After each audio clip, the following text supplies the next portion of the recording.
اعوذ باللہ من الشیطان الرجیم۔ پناہ مانگتی ہوں میں اللہ کی شیطان مردود سے۔ بسم اللہ الرحمن الرحیم۔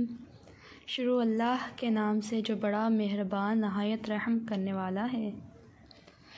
ہم نے سورۃ نور کی آیت نمبر 60 تک پڑھ لیا تھا۔ الحمدللہ اللہ تعالیٰ سے دعا ہے کہ ہمیں اپنے احکام پر عمل کرنے کی توفیق عطا فرمائے۔ سورۃ نور کی آیت نمبر 60 میں اللہ تعالیٰ نے بوڑھی خواتین کے لیے پردے کے حکم میں رعایت کو بیان کیا تھا۔ یہ جو ہم نے پڑھا تھا یہ پچھلی آیت کا حکم تھا۔ اب آیت نمبر 61 سے ہم پڑھتے ہیں اور دیکھتے ہیں کہ اللہ تعالیٰ نے اس میں ہمیں کیا حکم دیا ہے۔ لَيْسَ عَلَى الْأَعْمَى حَرَجٌ وَلَا عَلَى الْأَعْرَجِ حَرَجٌ وَلَا عَلَى الْمَرِيضِ حَرَجٌ وَلَا عَلَى أنفسكم أن تأكلوا من بيوتكم أو بيوت آبائكم أو بيوت أمهاتكم أو بيوت إخوانكم أو بيوت أخواتكم أو بيوت أعمامكم أو بيوت عماتكم أو بيوت أخوالكم أو بيوت خالاتكم أو ما ملكتم مفاتحه أو صديقكم ليس عليكم جناح أن تأكلوا جميعا أو أشتاتا فإذا دخلتم بيوتا فسلموا على أنفسكم تحية من عند الله مباركة طيبة كذلك يبين الله لكم الآيات لعلكم تعقلون۔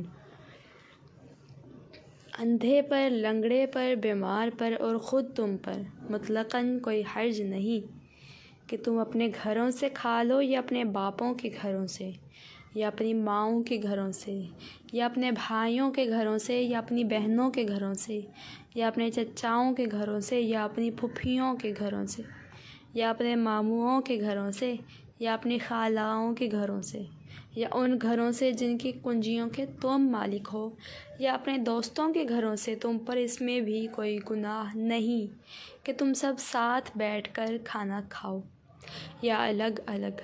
بس جب تم گھروں میں جانے لگو تو اپنے گھر والوں کو سلام کر لیا کرو۔ دعائے خیر ہے جو باب برکت ہے اور پاکیزہ ہے، اللہ تعالیٰ کی طرف سے نازل شدہ۔ یوں ہی اللہ تعالیٰ کھول کھول کر تم سے اپنے احکام بیان فرما رہا ہے تاکہ تم سمجھ لو۔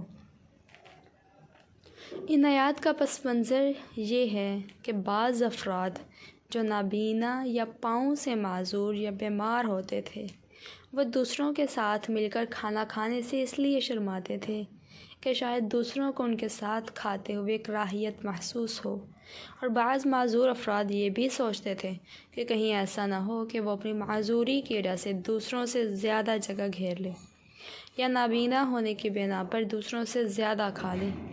دوسری طرف صحت مند لوگ بھی بعض اوقات یہ خیال کرتے تھے کہ کہیں اپنی معذوری کی وجہ سے دوسروں کا ساتھ نہ دے سکیں، کم کھائیں اور مشترک کھانے میں سے اپنا مناسب حصہ نہ لے سکیں۔ یہ احساس ان حضرات کے دل میں اسلام کے ان احکام نے پیدا کیا جن کی روح سے کسی دوسرے کو اپنی طرف سے ادنیٰ سی تکلیف پہنچانا گناہ قرار دیا گیا ہے۔ نیز مشترک چیزوں کے استعمال میں احتیاط کی تاکید کی گئی ہے۔ ان آیات نے یہ واضح فرمایا کہ بے تکلف مقامات پر اتنی باریک بینی کی ضرورت نہیں ہے۔ عرب کے لوگوں میں یہ عام رواج تھا کہ ان کے گھروں میں آنے والے یہ رشتہ دار جن کا اس آیت میں ذکر ہوا ہے اگر ان کی اجازت کے بغیر بھی ان کے گھر سے کچھ کھا لیتے تو وہ نہ صرف یہ کہ برا نہیں مناتے تھے بلکہ خوش ہوتے تھے۔ جب یہ حکام آئے کہ کسی کی چیز اس کی خوش دلی کے بغیر استعمال کرنا جائز نہیں تو بعض صحابہ رضی اللہ عنہم یہاں تک پرہیز کرنے لگے کہ اگر کسی شخص کی غیر موجودگی میں اس کے گھر جاتے اور اس کے بیوی بچے ان کی کچھ خاطر تواضع کرتے تو ان کے کھانے میں تردد ہوتا تھا کہ گھر کا اصل مالک تو موجود نہیں ہے، اس لیے ہمیں اس کی اجازت کے بغیر کھانا نہیں چاہیے۔ اس آیت نے واضح فرما دیا کہ جہاں یہ بات یقینی ہو کہ اصل مالک ہمارے کھانے سے خوش ہوگا وہاں کھانے میں کچھ حرج نہیں ہے، البتہ جہاں یہ بات مشکوک ہو وہاں یہ حکم نہیں ہے، چاہے وہ کتنے قریب رشتہ دار کا گھر ہو۔ بعض حضرات جب جہاد کے لیے جاتے تو اپنے گھر کی چابیاں ایسے معذور افراد کے حوالے کر جاتے جو جہاد میں جانے کے لائق نہیں تھے، اور ان کو یہ بھی کہہ جاتے تھے کہ ہمارے گھر کی کوئی چیز اگر آپ کھانا چاہیں تو کھا لیا کریں۔ اس کے باوجود یہ معذور حضرات احتیاط کی وجہ سے کھانے سے پرہیز کرتے تھے۔ اس آیت نے ان کو بھی یہ ہدایت فرما دی کہ اتنی احتیاط کی ضرورت نہیں ہے، جب مالک کی طرف سے چابیاں تک آپ کے حوالے کر دی گئی ہیں اور اجازت بھی دے دی گئی ہے تو اب کھانے میں کچھ حرج نہیں ہے۔ اگلی آیت میں اللہ تعالیٰ فرماتے ہیں انما المؤمنون الذین آمنوا باللہ ورسولہ وَإِذَا كَانُوا مَعَهُ عَلَىٰ أَمْرٍ جَامِعٍ لَمْ يَذْهَبُوا حَتَّىٰ يَسْتَأْذِنُوهُ إِنَّ الَّذِينَ يَسْتَأْذِنُونَكَ أُولَٰئِكَ الَّذِينَ يُؤْمِنُونَ بِاللَّهِ وَرَسُولِهِ فَإِذَا اسْتَأْذَنُوكَ لِبَعْضِ شَأْنِهِمْ فَأْذَن لِّمَن شِئْتَ مِنْهُمْ وَاسْتَغْفِرْ لَهُمُ اللَّهُ إِنَّ اللَّهَ غَفُورٌ رَحِيمٌ۔ بائیمان لوگ تو وہی ہیں جو اللہ تعالیٰ پر اور اس کے رسول پر یقین رکھتے ہیں، اور جب ایسے معاملہ میں جس میں لوگوں کے جمع ہونے کی ضرورت ہوتی ہے نبی کے ساتھ ہوتے ہیں تو جب تک آپ سے اجازت نہ لیں کہیں نہیں جاتے۔ جو لوگ ایسے موقع پر آپ سے اجازت لے لیتے ہیں حقیقت میں یہی ہیں جو اللہ تعالیٰ پر اور اس کے رسول پر ایمان لا چکے ہیں۔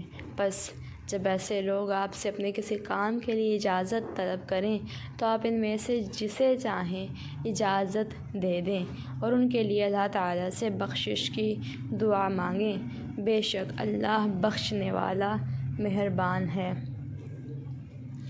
یہ آیت غزوہ احزاب کے موقع پر نازل ہوئی تھی۔ اس وقت عرب کے کئی قبیلوں نے مل کر مدینہ منورہ پر چڑھائی کی تھی، اور آن حضرت صلی اللہ علیہ وآلہ وسلم نے شہر کے دفاع کے لیے مدینہ منورہ کے گرد ایک خندق کھودنے کے لیے تمام مسلمانوں کو جمع کیا تھا۔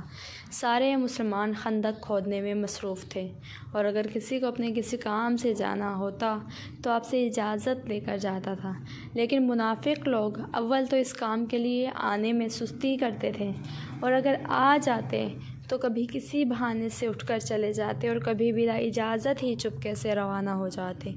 اس آیت میں ان کی مذمت اور ان مخلص مسلمانوں کی تعریف کی گئی ہے جو بلا اجازت نہیں جاتے تھے۔ آیت نمبر 63 میں اللہ تعالیٰ کیا فرماتے ہیں؟ لا تجعلوا دعاء الرسول بینکم کدعاء بعضکم بعضا قد یعلم اللہ الذین یتسللون منکم لواذا فلیحذر الذین یخالفون عن امرہ ان تصیبہم فتنۃ او یصیبہم عذاب علیم۔ تم اللہ تعالیٰ کے نبی کے بلانے کو ایسے بلاوا نہ کر لو جیسا کہ آپس میں ایک دوسرے کو ہوتا ہے۔ تم میں سے انہیں اللہ خوب جانتا ہے جو نظر بچا کر چپکے سے رکھ جاتے ہیں۔ سنو، جو لوگ حکم رسول کی مخالفت کرتے ہیں انہیں ڈرتے رہنا چاہیے کہ کہیں ان پر کوئی زبردست آفت نہ آ پڑے یا انہیں دردناک عذاب نہ پہنچے۔ برابر کے آدمی جب ایک دوسرے کو بلاتے ہیں تو اس کی زیادہ اہمیت نہیں سمجھی جاتی۔ اگر کوئی اس کے جواب میں نہ جائے تو اتنا برا نہیں سمجھا جاتا، اور اگر چلا بھی جائے تو بغیر اجازت کے واپس آ جانے کو بھی گوارا کر لیا جاتا ہے۔ آیت کا مطلب یہ ہے کہ جب رسول کریم صلی اللہ علیہ وآلہ وسلم تمہیں کسی کام کے لیے بلائیں تو اسے آپس کا بلانا نہ سمجھو، چاہے گئے چاہے نہ گئے، بلکہ تمام کر کے جانا ہی ضروری ہے۔ دوسری یہ بات بھی معمولی نہ سمجھو کہ جب چاہو بلا اجازت اٹھ کر چلے آؤ، بلکہ جب کہیں جانا ہو تو آپ سے اجازت لے کر جاؤ۔ اسی آیت کی ایک اور تفسیر یہ بھی ممکن ہے کہ جب تم حضور اقدس صلی اللہ علیہ وآلہ وسلم کو مخاطب کرو تو اس طرح نہ کرو جیسے ایک دوسرے کو نام لے کر مخاطب کرتے ہو، لہٰذا یا محمد کہہ کر نہ بلاؤ بلکہ آپ کو تعظیم کے ساتھ یا رسول اللہ کہہ کر مخاطب کرو۔ آیت نمبر 64 میں اللہ تعالیٰ فرماتے ہیں الا ان للہ ما فی السماوات والارض قد يعلم ما أنتم عليه ويوم يرجعون إليه فينبئهم بما عملوا والله بكل شيء عليم۔ آگاہ ہو جاؤ کہ آسمان اور زمین میں جو کچھ ہے سب اللہ تعالیٰ ہی کا ہے۔ جس روش پر تم ہو وہ اسے بخوبی جانتا ہے، اور جس دن یہ سب اس کی طرف لوٹائے جائیں گے اس دن ان کو ان کے کیے سے وہ خبردار کر دے گا۔ اللہ تعالیٰ سب کچھ جاننے والا ہے۔ الحمدللہ، سورۃ نور کی تکمیل ہو چکی ہے۔ اس آیت میں کیا بتایا جا رہا ہے کہ آسمان اور زمین میں جو کچھ ہے سب اللہ تعالیٰ ہی کا ہے۔ بے شک اللہ تعالیٰ نے ہمیں عارضی طور پر ملکیت عطا فرمائی ہے اس دنیا کی چیزوں میں، لیکن مالک حقیقی جو ہے وہ صرف اللہ تعالیٰ ہی ہے، اور جس روش پر تم ہو وہ اسے بخوبی جانتا ہے کہ تم نیکی کر رہے ہو، تم برائی کر رہے ہو، یا تم کس ڈگر پر چل رہے ہو، یہ اللہ بخوبی جانتا ہے۔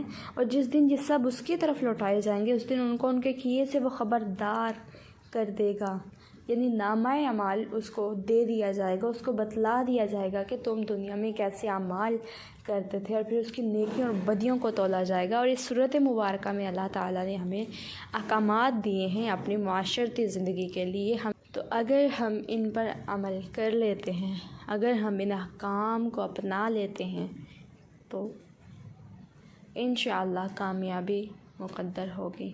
قد افلح المؤمنون، یہ اللہ تعالیٰ نے کامیابی کی ضمانت مومنین کو دی ہے، تو مومنین بن جائیے اور کامیابی کی ضمانت اپنے ہاتھ میں رکھ لیجیے۔ اللہ تعالیٰ چونکہ ہر چیز سے باخبر ہے، تو جب ہم لوٹائے جائیں گے اس کی طرف تو اس وقت اللہ ہمیں بھی خبردار کر دے گا کہ ہم دنیا میں کس طرح کی زندگی گزار کر آئے ہیں۔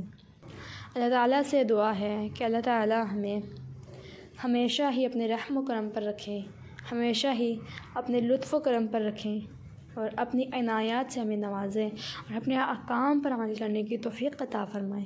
چونکہ قرآن پاک پڑھ کے دعا مانگی جائے تو ضرور بھی ضرور قبول ہوتی ہے، تو لہٰذا آپ بھی جب قرآن کریم کی تلاوت کرتے ہیں، اس کو سمجھنے کی کوشش کرتے ہیں، یا جب بھی سنتے ہیں تو دعا ضرور کیا کیجیے کہ اللہ تبارک و تعالیٰ آپ سب کی اور ہماری دعاؤں کو قبول اور منظور فرمائے۔